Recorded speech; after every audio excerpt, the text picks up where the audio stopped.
Good morning. आज है गुड़ी पाड़वा यानी मराठी नए साल की शुरुआत और आज के दिन गांव के लिए निकल पड़े। नमस्ते, मैं हूँ पूनम और आप सबका हमारे इस मिनी ब्लॉग में स्वागत है। गुड़ी पाड़वा महाराष्ट्र का प्रमुख त्योहार है जो हिंदू नववर्ष के रूप में मनाया जाता है। यह चैत्र मास के शुक्ल पक्ष की प्रतिपदा तिथि को आता है। इस दिन से मराठी नए साल की शुरुआत मानी जाती है। नया साल को मनाने के लिए मैंने सिंपल सा ही खाना बनाया था जिसमें पुड़िया तल के श्रीखंड और दाल चावल बनाया हुआ था क्योंकि हमें गाँव के लिए भी निकलना था। त्योहार तो वैसे मुझे मनाना बहुत अच्छा लगता है, लेकिन आज ऐसे लगा कि इस त्योहार का जो समय है वो थोड़ा लंबा होना चाहिए था क्योंकि इतनी जल्दबाजी हो रही थी। पतिदेव जी ने ही फिर गुड़ी उभारी थी जिसमें एक लंबा सा डंडा लेकर उस पर कपड़ा, नीम और फूलों की माला लगाकर जो तांबे का कलश है उसे उल्टा करके इस तरह से गुड़ी उभारी थी। थोड़ा बहुत डेकोरेशन करके हम लोगों ने फटाफट से पूजा की। सबके ही सुख समृद्धि और खुशहाली की कामना करके कोको को भी उसकी फर्स्ट जो गुड़ी पाड़वा है उसकी शुभकामनाएं देकर उसके साथ थोड़े बहुत फोटो खींचे।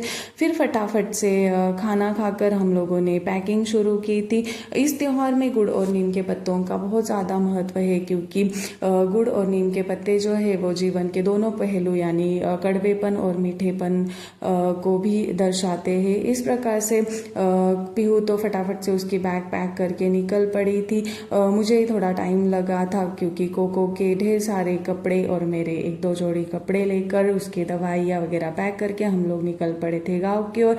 रास्ते में घारगांव नामक एक गांव आता है जहाँ का पेड़ा बहुत ज़्यादा प्रसिद्ध है। वो लेकर हम लोग निकल ही रहे थे तो तेज़ हवाएं चलने लगी, जैसे लग रहा हो कि बारिश आ रही हो। मुझे तो बारिश बहुत ज़्यादा पसंद है, लेकिन अभी फसलें निकलने का टाइम है तो भगवान से यही प्रार्थना करके चल रहे थे कि आज के दिन बारिश ना आए क्योंकि बहुत जो किसान है यानी मैं भी किसान ही की बेटी हूँ तो बहुत सारे लोगों की जो फसलें यानी गेहूं की फसलें हैं वो भीग जाती और पूरी उनकी मेहनत मिट्टी में मिल जाती।